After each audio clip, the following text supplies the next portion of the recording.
Well, this should be a magical chapter. Alright. Deep in the shady forest of the woodland resides the Order of the Horn. That sounds so wrong. A reclusive, mystic clan. They consist entirely of pure white beasts that are at once like horses, deer, and goats, with cloven hooves, lions' tails, and a single spring horn stretching from their foreheads. Unicorns. They are an ancient race, stoic and disciplined. Their culture mired in ritual and tradition, and they spend their days studying the sacred power their lives revolve around. Sorry about that. The divine magic of light, through the generations, they have used light magic to shape the trees into structures, spiraling to the sky and graceful wooden columns with branches twisted into delicate woven patterns. The most beautiful of these structures is their primary temple, the sacred grove. There, they keep to themselves, hidden under the canopy of their home, with no interest outside their rituals and study, including the other beast of Phonum and the fate of Phonum itself. Chapter 3. The Pact. 13 turns of seasons before the incursion of the predators. Slivers of morning light seem through the cracks between the entwined vines and branches that make her bed chamber walls. She breathes lightly beneath her soft, loosely woven blanket. The only part of her left uncovered is the long curved horn that gives her the name Unicorn. You see, if it weren't specified as a unicorn horn, that could be taken so many ways. She stirs as more light illuminates the thicket-like space, revealing the whiteness of the birch branch, a cloven hoof and slender leg, thick with fur. At the fetlock slips out from under the covers and rests on the floor. The young one makes her way across the room, her lion's tail swaying groggily to a table that seems to have grown from the ground. Atop is a large white bowl. She bows her head to stir the cold water. Catching her reflection, she gasps.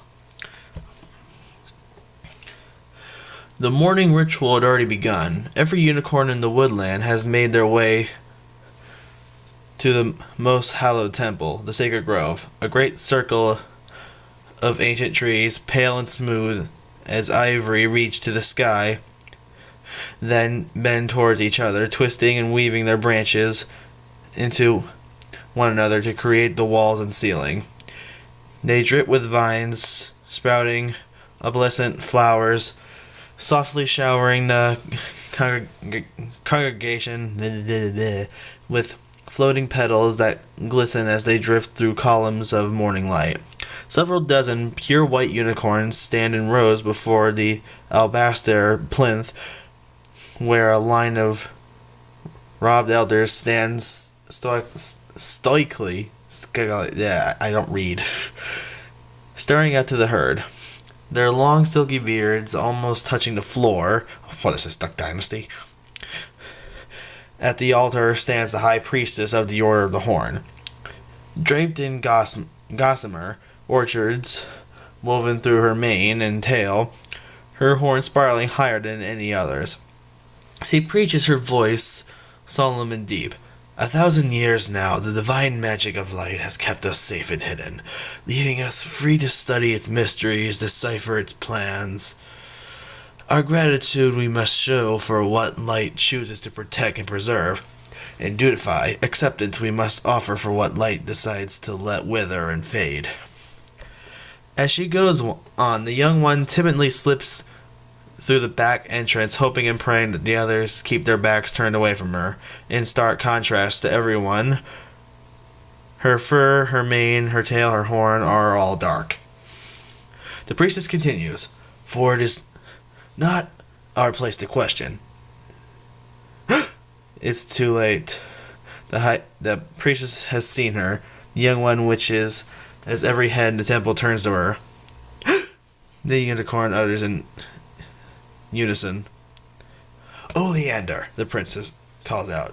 Your appearance is affront to the magic of light. You dare appear in this holy place in such a state. Explain yourself. I don't know what happened. The young one stammers. Just woke up like this. Well, I know, the young priestess accuses. For the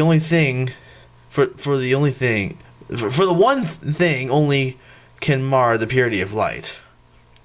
It's not what you think. Dark magic. The priestess' voice booms across the grove. Goes the crowd. All right, it's a little what you think. The crowd goes again.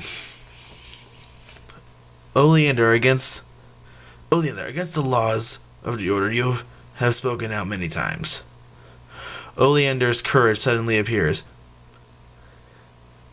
Well, I wouldn't have to if the laws of the order weren't all ancient and short-sighted. We believe only light is good because that's all we've ever been told. But I believe there is more good in the world than just light. We should not be afraid of the dark. Goes the crowd, the biggest one yet. We, the high priestess interrupts, have shown you patience because of your lineage, and she pauses to swallow disappointment. Because of the potential we saw in you, you have shamed us. Oleander protests, but the crowd goes again.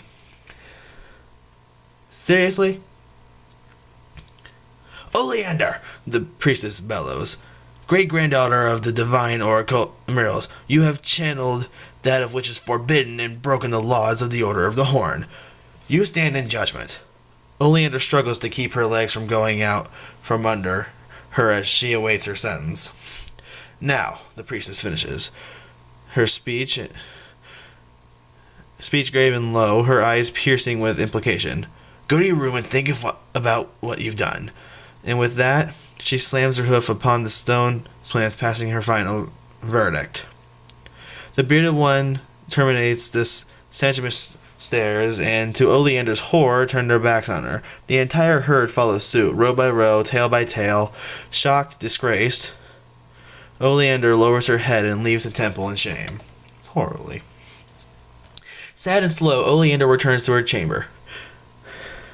From under her bed, she pulls a book. A large, glowing red book with a twisted skull of a horned creature straddling the binding. Despite its unsettling appearance, she considers it with sadness and regret, as if she were looking into the red eyes of a dying pet.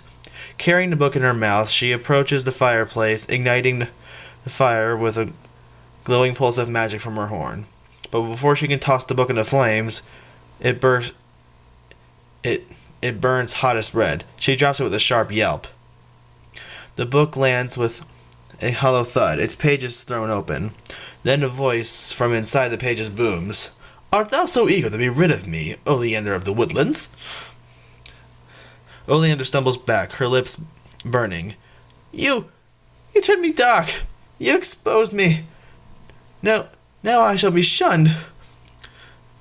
'Twas thou who saw the likes of me. Dost thou claimeth to not have known the risk of doing such? Oh, cut it out, Fred!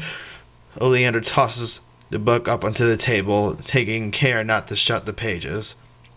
The voice stopped being funny months ago. That voice stopped being funny months ago, he roars. Of what voice dost thou speaketh? This are totally my normal voice, he adds, and stop with calling me Fred. My name is Fightin. Really? Oleander shoots him a look. Whatever, Fred. Alright, I'll stop. His voice lowers to a comfortable, if slightly nebbish, alto. Look, I'm super sorry about the whole turning your fur dark thing. I forgot to tell you that once you read a certain number of passages in the Book of Undying Misery, it leaves some sort of mark. My bad. Totally my bad.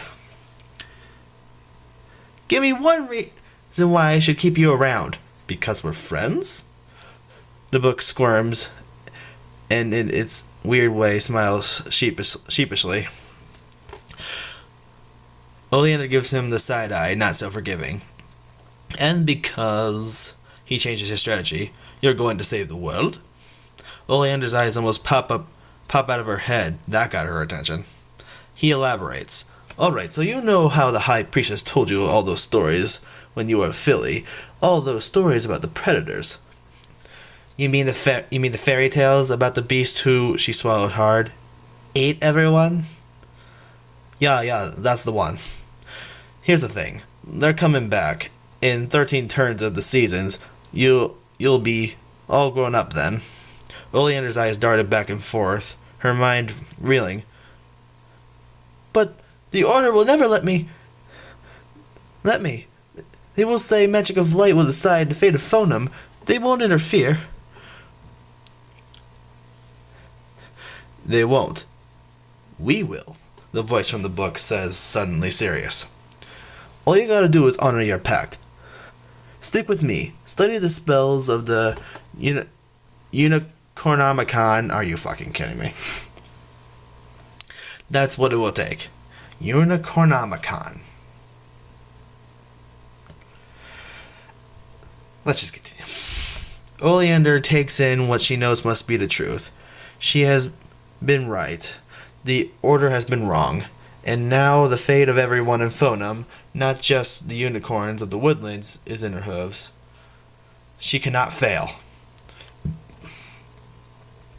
She looks to the book, eyes steely with resolve. He flips the pages to a specific passage, and without a moment's hesitation, she stamps her hoof on the corner. Black smoke rises from the pages, crawling up her leg like misty slithering snakes. Her eyes glow red. Her hair comes alive, whispering upwards in a burst of black sorcery.